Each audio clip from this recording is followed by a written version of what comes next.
Dante's Boxing Nation, what's going on, guys? Okay, so if you've ever heard somebody trying to convince you that 2 plus 2 is 5, well, this clip that I'm about to play for you guys is pretty much how that conversation would sound. Ryan Garcia's father, he did a recent interview where he was trying to explain why it makes sense to fight Gervonta Tank Davis at 143 or 144, but it makes absolutely no sense to fight Devin Haney in a rematch at all, even if it is at 143, 144, or even at 147. Ryan has made it very clear that he has no interest in a Devin Haney rematch at all. And listen, if Ryan Garcia doesn't want to give Devin Haney a rematch, that's his prerogative. It doesn't really matter to me if he's giving him a rematch right now. But the question is, if Ryan Garcia is not interested in fighting Devin Haney again, who is he going to fight? Is he going to take over the responsibility of trying to fight the best? Is he going to do what Devin Haney was attempting to do? Because Devin Haney was planning on going after Sabril Matias after this. Devin wanted them all. So the question is, what is Ryan planning on doing? Who is he planning on fighting in his next 2 or 3 fights? You know, after Ryan Garcia beat Devin Haney, in the ring, he said he would give Devin a rematch. Of course, when he got to the post-fight press conference, he said absolutely no rematch. Then he started saying he was interested in fights with Rolly, Isaac Pitbull Cruz, or even Sebastian Fundora at 154, or I guess at a catchweight perhaps. Now, you know what? Before I go any further with that point, let me go ahead and play this clip. This is exactly what Ryan Garcia's father said to Miller City Boxing. He's history, bro. Let's move on. We're not gonna give him a rematch for what? You only give somebody a rematch when the fight is close. I mean, close to the point where, like, damn, it could have gone either way. Let's run it back. Okay, but when you got an ass kicking like what Ryan did to Haney, you know, rematch, he'll kill him next time. So why ask for a Tank rematch then? At a catchweight. At a catchweight, 43, well, why wouldn't 44. You do the same thing? Why wouldn't you do the same thing for Haney this time? Because did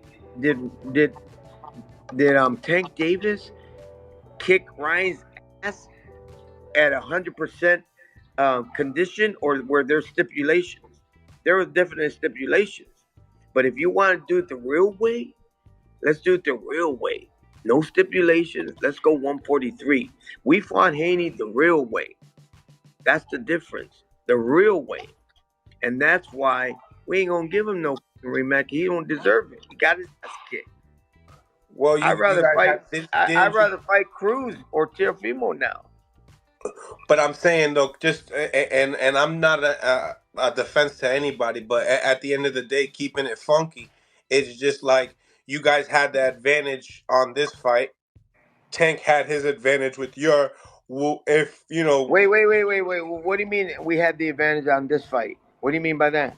You didn't weigh in at 140 pounds. He did. Okay, so you're saying so you're an advocate of the 3 pounds? Now, I thought that was really funny. I'm going to let this play, but I thought that was pretty funny how Ryan Garcia's father, he tried to make it sound as if anyone that would address the fact that Ryan Garcia didn't make weight is a part of some different kind of party. Like there's some type of conspiracy theorist, but it's not up for debate.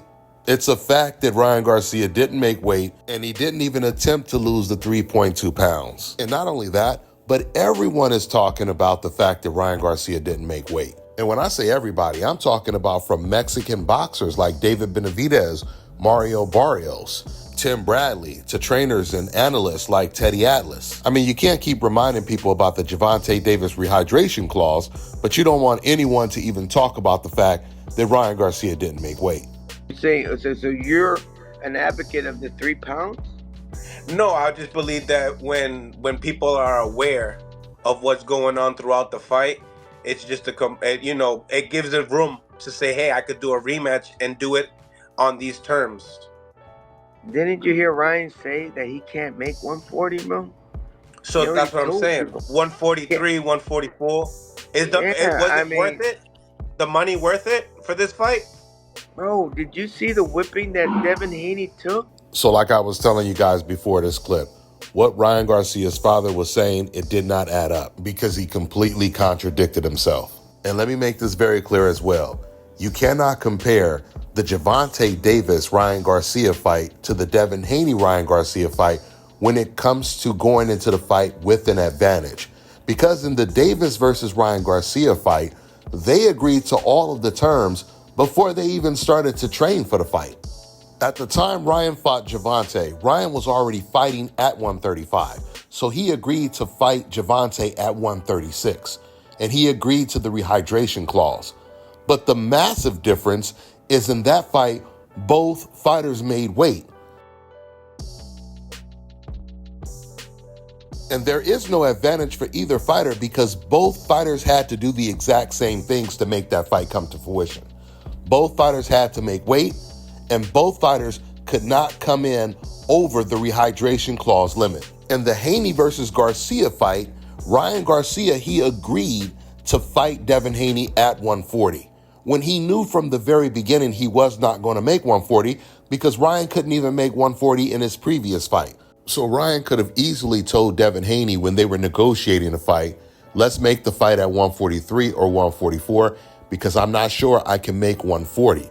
But of course, Ryan wasn't going to do that because if he did that, then him coming in overweight and not making weight would not be an advantage. You can only benefit if your opponent is thinking that you're going to make weight while he's doing all of the work running a marathon, a day before the weigh-in trying to make weight. So you cannot compare this fight to Haney versus Regis Prograis or Davis versus Ryan Garcia because both fighters had to do all of the work, which is making the weight in those fights. Now, speaking of weight, the problem with Ryan Garcia is he's most likely going to try to create his own Canelo Alvarez weight classes like Canelo used to do when he was at 154. He couldn't make 154 anymore, so he would fight everyone at a catch weight. And this is what it seems like Ryan is attempting to do because his father, once again, is talking about still fighting against junior welterweights, Teofimo Lopez, Isaac Pitbull Cruz. Now, if they're not willing to move up in weight or fight him at a higher catch weight, then where does Ryan Garcia go? The only weight class it seems like Ryan Garcia is comfortably going to be able to make is 147. Fighting at welterweight. But if he moves up there, just like Mario Barrios said, there's a very good chance he will no longer have a weight advantage going into those fights. I'll close out with saying this. Ryan Garcia's father, he actually said before the Gervonta Tank Davis fight in an interview that Ryan Garcia, he's not at a disadvantage fighting against Gervonta at all with the rehydration clause. He says because 10 pounds is what Ryan Garcia rehydrates to already. And one last point. Some of my Mexican viewers were in my comment section. They were saying, you didn't say anything about when Shakur didn't make weight against Kasakiao or when Charlo didn't make weight against Jose Benavidez. Now, correction, whenever a fighter doesn't make weight, I make a video on it because that's shocking news. It's no different than when David Benavidez, when he missed weight when he fought Angulo and lost his title on the scale by nearly 3 pounds.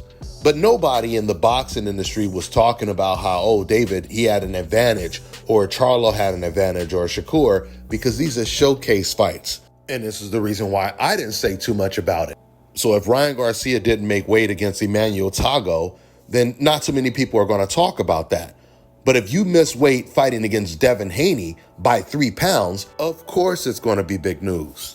If Benavidez were to miss weight fighting against Canelo Alvarez by 3 pounds, of course it's going to be the topic of discussion. I mean, just think about the double standards. Devin Haney, he's never missed weight before, and you have fans that still talk about him as if he has missed weight in the past, like when he fought against Prograis and even Lomachenko. So you can imagine what they would say if Devin Haney ever missed weight in a real big fight by 3 pounds. And speaking of David Benavidez, let me say this as well. Once again, when it comes to Devin Haney, they'll say, he did the same thing to Regis Prograis. He's a weight bully, etc., etc., etc. You notice you guys have never heard me call David Benavidez a weight bully. He's very big at 168, but I've never talked about how he's just a weight bully because David Benavidez, he does his job to make the weight. Despite the fact he may have missed weight before, but he fixed those problems, and now he's making weight in that same weight class.